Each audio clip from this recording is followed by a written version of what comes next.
Ayan, so welcome back ulit sa aking channel mga ka-viewers. Meron tayong i-repair.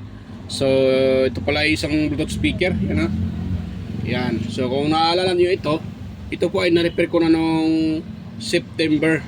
Yan, September 16. Yan, na-repair ko ito mga ka-viewers. Ngayon bumalik sa akin. So umabot naman siya ng ilang buwan at bago nasira uli. So ang problema naman dito, ito yung ginawa kasi ko dito mga ka-viewers ay ito siya. Yung dulo nito, nilagyan ko siya ng USB. Ito yung ginamit ko, itong ganito. Tinanggal ko yung pinaka-rubber dito at dinugtong ko dyan, sinusolda ko. Yan, ginaganon siya. Ang problema nga lang, nahatak dahil ito daw ay hiniraman. So nung sinauli, wala na, sira na rin. So natanggal yung pinaka-USB. Sa tingin ko, baka ito ay naipit. Dahil hindi naman basta-basta na matatanggal yon kung hindi mahatak. So yun. So ngayon, dinala sa akin dito na may-ari at gusto na may-ari nito mga kabers ay gagamitan ng ito. Gusto niya po yung pwede ba daw itong dulo nito ay dito i-direkta, isolda din at bali ang kalabasan nito, itong charger na to ay naka-fix na dito. So yun, kung pwede ba, sabi ko pwede naman. So kaya ito yung ating gagawin mga kabers. Ito kasi nangyari dito, kaya naging ganito ito. Ayaw kasi ng may-ari na lagyan ito ng yung pinaka C-type na charging port. Dahil nung ito ay na-repair ko, siyempre yung pera ng may-ari ay pang-labor lang. Kaya ginawa natin ng paraan. Kaya nakita nyo ito, nung ito ay na-repair ko nung September, sira din yung kanyang tackle switch sa kanyang selector. Diba mag-stick tayo ng FM tsaka Bluetooth. So sira siya. Ang ginawa ko dito, nilagyan ko lang dalawang wire at inilabas ko dahil pag gusto nilang i-select sa, for example, FM, gawin nilang Bluetooth. So ito ay pagdikitin lang tapos bibitawan. So pag gaganon lang siya, gaganon tapos bitawan. So mag-change na yung settings. For example, na FM siya, babalik sa Bluetooth. So ganoon lang ginagawa ko dahil wala akong nung time na yun ay wala din akong tackle switch. Kaya DIY lang DIY lang yung ginagawa ko diyan. Pati ito yung kanyang charger, ito DIY din. Yan. So ngayon gagawin natin dito atin itong hinangan dito sa kanyang itong kanyang pinaka charger. So dahil nakaganon ito, yan, ganun natin siya tapos ipalabas natin dito sa kabila. So yan. So ngayon diretso tayo sa repair natin para hindi tayo matagalan mga kabir. So ito pala ay tinanggalan ko na rin ang kanyang tinanggal ko na yung pinaka USB ito. Yan, di ba yung saan tayo mag-plug USB? Yan, pinaka USB na. Dito yan Yan, dito yan. So tinanggal ko na para madali tayo. So yan, hata.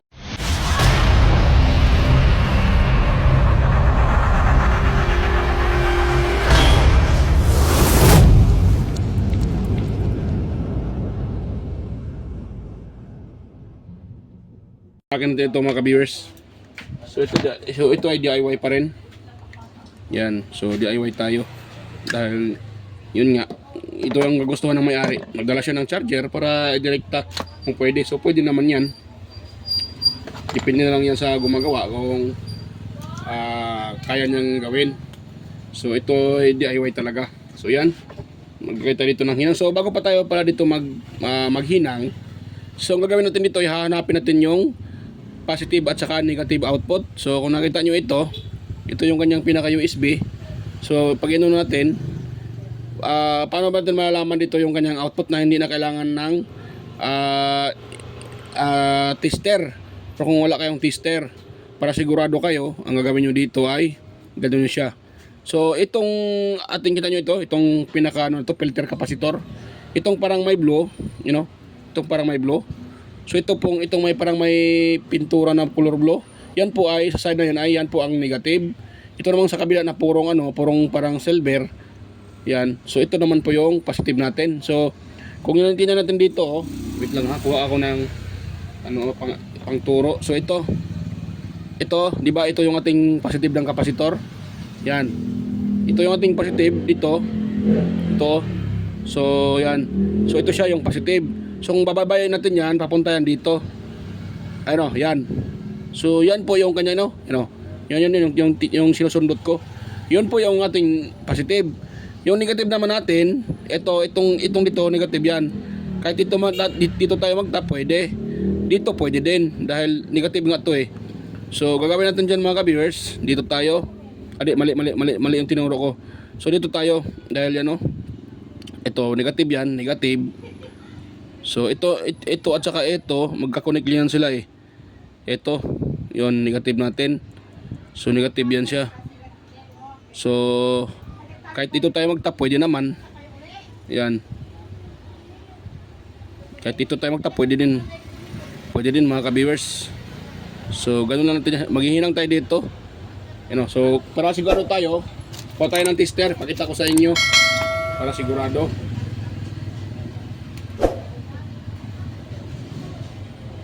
Yan. So iyon ko lang yung tester, ang ilaw para kitang kita. Ngayon, yan i-test natin yung negative supply, yung ng negative para malaman talaga natin, para sigurado tayo. Para sa akin mga kabers, pag kayo magre-repair, mas maganda mayroon kayong tester para sure kayo sa ginagawa nyo. Yan, di ba sabi ko itong blow, itong para may blow. So ito yung kanyang negative. So yan, iti-test natin nandito. Ito yung negative. So dito tayo magtitest. Ayan, nagbabaser, di ba? Dito nagbabaser din. Dahil magkasama yan sila eh. Pwede tayo dito maglagay either dito or dito ang ating negative, kasi ito positive naman to dito eh. Kung dito tayo maglagay ng negative, pwede din naman, or dito. Yan, dyan o dyan. Dito na tayo para malapit-lapit. Yan, so dito naman yung ating positive. Yan, so bago natin to mamaya ating ititest itong mga ka-viewers kung ito ba ay tama. So yan, so dito tayo maghinang. Kulang tayo ng hinang. Yan, so dito tayo sa negative muna, maghihinang ito. Dyan. Negative yan eh. So ito, negative. Yan, kuha ko ng tester. Sorry. Panghinang. Okay, mainit na pala. Kagwang na. Limbarok na kagwang. So yan. Ito tayo.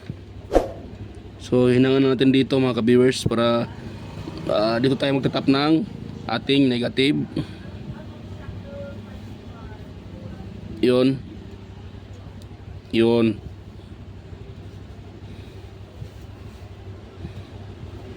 Tapos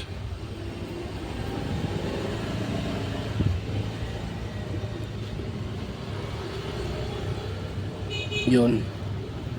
Ngayon, saan naman yung ating, saan na yung ko. So ito, ipasok natin dito mga ka-viewers. Pati pala yung positive, hihinangan din natin. So ito yung ating positive dito. Yun na to, ito siya. Ito nyo po, ito diba, ito yung ating kapasitor. So dito yan dumiretso. So dyan tayo maghihinang. So atin lang dahan-dahanin, baka magdikit yan sila. So yun, dito tayo basta dito. Dapat ay tansyahin natin, dahil pag yan po yung nagdidikit-dikit, wala na, puputok yung ating kung magka-short yung puputok yung ating supply. Pwede naman siguro dito. Wait lang ha. Try ko daw hinangan dito. Itong dalawang pin na yan kung kakapit ba yung soldering lead. Hindi ata kakapit mga ka-viewers eh. So matatanggal lang yan.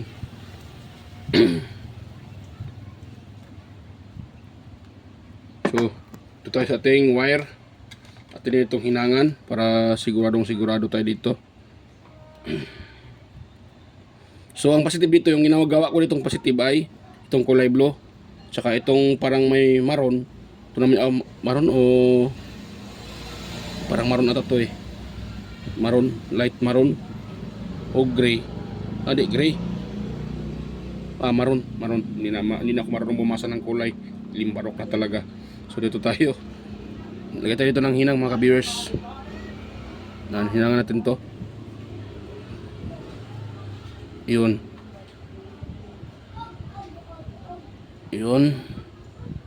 Mas maganda yung ating pagkalagay ng para pag itatap natin ano ka agad yan. Mag ano yun. Dahil para maganda yung ating pagkahinang mga ka-viewers at hindi matatanggal. Yun, pwede na yan. Ito naman tayo sa kabila sa ating negative. Yan, ano lang natin.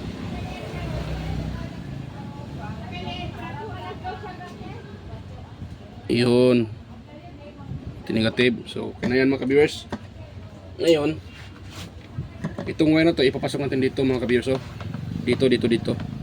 Yan, natin ipasok yan dito at isusundan natin dito sa kanyang connection. So babaybayin natin dito.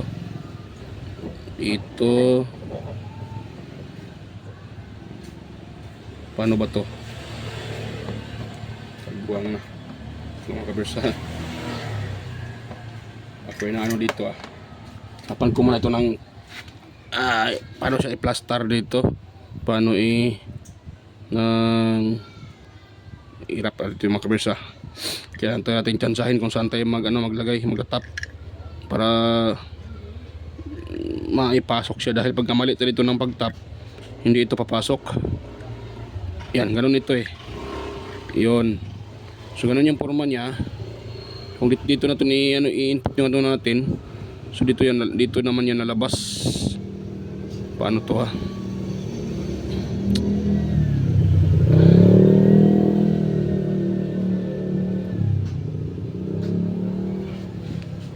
sana ay yan mga ka-viewers, hindi tayo mahirapan dito. Yan, so kaganon yan. Yan, kaganon siya mga ka-viewers. So tayo na natin dito. Yan, upakin natin to uli. Yan, tapos nakalimutan ko na naman, limbarok talaga, limutan ko yung plastada nya. So dito, so unahin natin tong ating negative.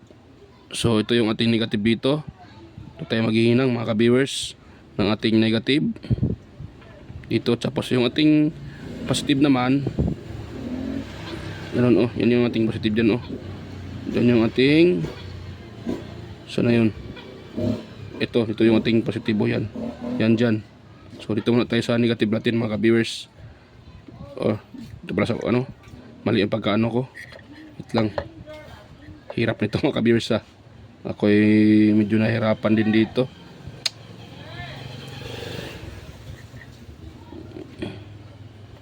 Kunting mali lang kasi natin dito ay maaaring mag-short ito. So imbis na baka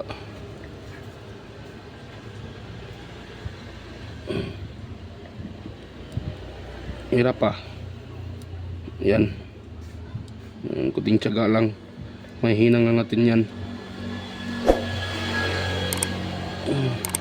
Naku po, dapat kasi ito ay hindi magka-short mga viewers, dapat hindi magka dikit-dikit, dahil pag yan ay nagka-dikit-dikit, wala na, goodbye na yung gawa natin, puputok talaga yan, magsa-short yan. So hindi siyang hinangin.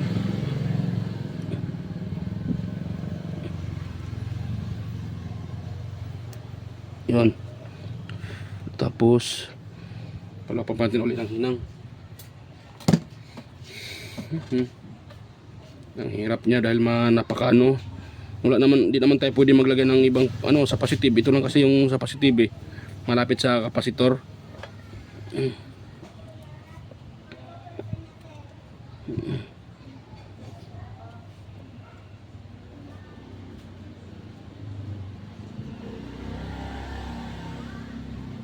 Yun, hindi na yun ito mga ka-viewers.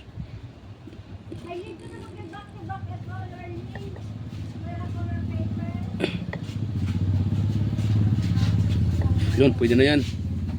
So hindi na yan siya, yan, ganun. So dapat ganun yung ating pagkahinang. Tapos ito naman tayo sa negative.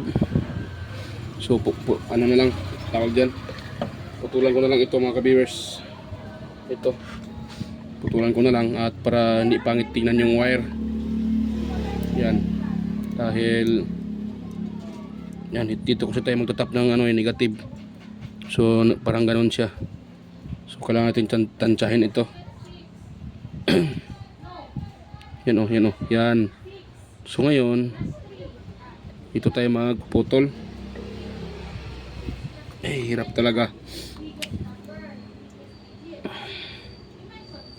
Yan. So ayun, tingnan ulit ito mga ka-viewers. So itap ko lang ito mga ka-viewers ha. Yan, hindi ko na ipakita ang pagsolda para hindi nahaba yung video natin. Pakita ko lang pagtapos ko na masolda. So yan mga ka-viewers, kung nakita nyo, akin na siyang naipasok at naisolda ko na rin. So ito yung pinaka negative. So itong blue, ito naman yung positive kung nakita nyo kanina. So ito yung pinakahuli kong sinula, yan o. Yan o. Doon sa negative contact. Yan. So nakaganon yan para hindi mahatak. Matibay din siya. So ito yung kanyang takip mga ka-viewers. Ito. Yan. So try ko itong ilagay kung maglalak pa ito. Yan. Sana yung ano nito. Sana ito yung maglalak pa. Dahil pangit ang pag hindi maglalak. Yan. Hanapan lang ito ng paraan. Sakaling hindi siya papasok. Yan. Yun. So pumasok naman siya mga ka-viewers. Yan, pwede naman itong lagyan ng glue para hindi siya matak. Yan. Pwede naman itong lagyan ng glue. Yan. Yan. So ako nang bahala dito. Lagyan ko lang dito ng pangdikit ito. Yan. Ang importante, ito ay may safety. Yan. Nilagyan ko lang dyan ng pangdikit para hindi na ito matatanggal. Yan. So yan. Dahil ito ay naino na natin, so mamaya na ako na ito i-testing. So bago pa ako mag-testing, mag-shout out muna ako mga ka-viewers. Ito naman yung kanyang ano. So ito, nakakaganon na yan siya. Yan, nakaganon na yan. Yan. Or lagyan natin ng ano, electrical tape. So yung electrical tape ko dito. Yan. So ito, wala naman itong delikado mga ka-viewers dahil di naman ito siya masyadong ano talaga, dahil ito lang naman yung AC natin sa outlet. Tapos dito, itong wire na to ay DC na to siya, DC. Yan. Malaki lang yung wire na inilagay ko para hindi basta-basta maputol. Yan. Maganda kasi ito, ano to, wire ng electric pan. So, kaya ganyan yung setup ko para hindi siya basta-basta maputol mga ka-viewers. So, lagyan natin ito ng ano, ng electrical tape para hindi ito matanggal yung kanyang pinaka takip. DIY lang kasi ito mga ka-viewers. Yan. Yan, kung sakaling wala kayong tawag dyan, type C, so gusto nyo ng ganito na pagkagawa na DIY, so pwede na itong gayahin mga ka-viewers. Yan. Pero kung mayroon naman kayong type C, mas maganda yon. Malinis yung ano ba, malinis tingnan pag type C. Ito kasi DIY ayaw naman na may-ari na ano siya, kasi nag sa akin na ganito yung pwede ba ito gawin direct sa charger. Pwede naman, sabi ko. Yan o. Yan. So yan, yun na yung kanyang ano mga verso. Ganun na siya. So hindi naman ito basta-basta nahatak Maganda yung pagka ano ko, hindi basta ito nahatak. Yan. So ito na yung kalabasan niya. Ito na yung kanyang plug sa outlet. So direkta na to ano pag nagcha-charge. Yan, bago tayo mag-test, shout out muna sa inyo mga ka-viewers, sa mga silent viewers, organic viewers. Ayan.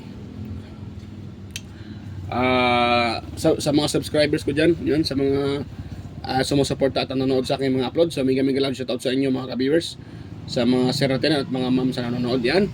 At doon na rin sa mga palaging nagko-comment or sa mga nagko-comment sa sa aking mga upload. So shout out sa inyo sir. Sir John Santiano, yan. Shout out sa Sir John. Sir Randy Trinidad, yan. Sir Alex Paroni, shout out sa iyo sir. Sir Florindo Isidro. Sir Manuel Madukon, yan, shout out sir. Ferdinand Lopez at sa kanyang mga anak at sa kanya sa buong Lopez family. Shout out sa iyo, Sir Ferdinand Lopez. Sir Edgardo Junior Dato Talavera. Ayan, shout out, Sir. Sir Edgardo Junior Dato Talavera. Sir Edgar Macam. Vicente Biboso Bandiquillo. Ayan, shout out. Donato Matias. Ayan. Kay Benjan Calderon. Perdi Ronquillo. Emerald Quillosa. Cesar Prestado. Anastasio Certisa Boy. Ayan, shout out sa iyo, Sir. Sir Anastasio Certisa Boy. Sir Chris Legitimas. Kay Sir Jeffrey Novillas Darmin. Ayan, shout out sa iyo, Sir Darmin. Damaso Ramos, Baltasar Jorpo Banjang Valencia Bohol, Roldan Mendoza. Ayan, Ronnie Halipa, shout out, Sir. At kay sa mga nagpa-shout out din. Ayan, shout out Kenneth Cañete, Sir Nonoy Balyes from Tansa Cavite, Liberato Kunda. Ayan, Noel Di Guzman, Leo Pagaduan ng Nueva Ecija, Donato Matias. Ayan, Sir Junior Kulita, Sius Gaming, Jason Presilias. Ayan, shout out sa iyo, Sir. Sir Jason Presilias, J Prax, J Prax. Ayan, John Rex Sapasap. Ayan, shout out, Sir. Sir John Rex Sapasap, Miko Javier. Ayan, shout out. Johnny Arisgado, shout out sa iyo, Sir. Sir Johnny Arisgado. Darrell Jan. Ayan, shout out. Mary Joylyn, ayan, Badjanon. Ayan, shout out. Ma'am Mary Joy Badjanon.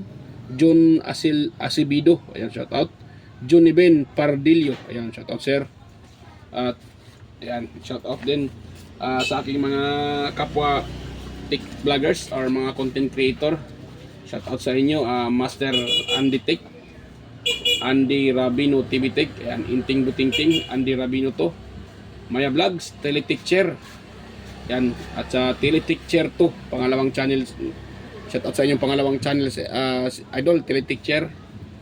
Ricardo Bernardo, West Jojo Tech, Fix and Review, John P. Technician, Yoda Tech TV, John Rodolfo Studio, or Tech TV Official, Yoyong's Repair and Tutorial. Ayan, kay Pilam Country Living, Jimenez Iban Vlog, Horseshoe TV, White Perry, Bullet Train Channel, kay Soktik TV, Kere Mendoza Vlogger, Nelt Vlog, Edstick TV, GFC TV, John Taperla TV, Maris Diaries, Kikay Vlogs, Belber Mads, Music Hub, Bongbik TV, GT Rewinding, Capti Adventure, ang TV ko. Yan, shout out sa inyo. At shout out din kay Sir Aguido Flores Jr. Halin, aka Ballpen Teacher, vlogger ng Quezon City, Lynn Abaili Lifestyle, Jos Electronics Vlog, kay Leo Tech, ayan, Mercy Werham, DGS Channel, Lex TV Official, at kay Life in Japan Countryside, Dinlins TV Vlog, Nanatanan, Maskarang Vlogger, at kay Pudi Expert, Marco Francis 713 Mix Vlog, Aling Pips, ayan, at ganoon din kay, kay Master Guets Kalikot, EQC TV, Kisnel Channel, 3M Vlog, kay GWG Ward, Darwin Tech, Farmer Boy TV, Roger Cedric, DJ Disco Hunter, Ipras View, DJ Lin Mix TV, Miss Jamie Balina, DJM Mix Vlog, Wilmas Music Vlog, Master Rejub Spa, Monarch Smart TV, Michael Jackson, PBJ Blabberpan, Kayari Vlogs, Lenel Jai Jubudiso, Kakaaro Vlog, Atimers, Nanairobi Channel, Danny TV, Brother Joey Music, Simple Sim, Rickman Vlog, Wild Boys na Bulastog. Yan, shoutout sa inyo mga master, mga idol, mga ka-viewers, shoutout. Yan. So, magte-test tayo dito para makita natin kung ito ay nagcha-charge ba talaga, kung sakto ba yung ating connection. Ito yung aking outlet. Yan, sampak natin. So, dapat ito dito ay magkukulay red. Yan. Ito ay mamaya ko na ito i-screw. Ayan, nagre-red na siya mga kaberso. Yan o, kita nyo po yan o. Yan o, nagre-red, diba? Yan, nagre-red siya o. Ngayon, pag ito ay tinatanggal ko dito sa sa outlet, ito mamamatay yan. Yan o. O, di ba, namamatay yung kulay red. Pag isasalpak ko ito ulit, magre-red naman yan. So, ibig sabihin, tama yung ating pagka-connect. Yan o. O, nagre-red siya ulit, di ba? So, goods na. So, try natin siyang i-on. So, may ano dito. Ito. Lubat ata to eh. Na-drain ata to mga ka-viewers. Na-drain. Yan, na-drain. Nalubat siya. Na-drain yung kanyang baterya. So at least okay na yan. Ang importante ay gumagana siya mga ka-viewers. Yan. So walang ano, noon ko siya pero walang lumalabas dito dahil ayun, may lumabas. Ayan, nag-ano na pala. Ayan o. Yan, ready to fill. Ready to fill daw. Ready to fear. Ready to fear. Yan. Yan, power off. Nag-ano uli. So ito pala ay na-discharge. So nalobat talaga. So okay na. At least nakita natin na ang ano kasi dito, ang main ng video na to ay pinakita kung paano i-DIY ng ganito. Yan. Gamitan natin ng charger direkta sa outlet. Yan. Tapos nakita naman natin na gumagana na siya mga kabeso, you know. O di ba, gumagana. So goods. Yan, so yan. So matutuwa ang mayari nito dahil gumagana uli yung kanyang speaker. So yan, DIY lang natin. Yan, so okay na. Hayaan ko muna itong magcha-charge. Yan o. Yan, narinig nyo naman, nag-power pero namatay uli dahil nga ay lobat siya. Yan o. The Bluetooth device is Ready to fear. Yan, ready to fear. So, natin ito pagdikitin. Yan, FF tender. Yan, namatay. Power off. Lobat talaga mga guys, kailangan talaga siyang i-charge. So ayan, hanggang dito lang po yung yung aking video. At sana kung mayroon kayong nakuhang kunting ideya sa pag-DIY mga ka-viewers, o sakaling wala kayong Type-C, sira yung charging port, wala kayong Type-C, ganito yung gawin nyo, pwede naman. Direktan nyo na lang. Dapat mayroon kayong ganitong wire. So yan, sana kung mayroon kayong nakuhang kunting ideya, sana huwag yung kalimutang i-subscribe yung aking channel at huwag kalimutang pindutin yung notification bell dyan at ilagay sa all para kayo ay manotify kaagad pag tayo may bagong upload at sa aking mga upcoming pang mga video. So yan, at huwag nyo rin kalimutang i-share sa iba para makatulong tayo mag-repair kung paano mag-DIY and para matulungan natin yung mga gustong mag-DIY at mag-repair na sa bahay. Ayan, so yan, yun lang po yung ating kong hiling. Sana huwag yung kalimutang i-share at i-like yung ating video at i-subscribe yung aking channel. So yan mga viewers, at nga pala kunting hiling din, sana wag yung i-skip yung mga ads na lumalabas sa aking mga upload dahil yan po ay malaking tulong na rin sa akin mga kabers bilang isang content creator. Ayan. Yun. So yan mga kabers, hanggang dito lang po at bye-bye po at tayo magkikita-kita muli at sa ulitin. So yan, bye-bye. At bye-bye mga kabers, bye-bye.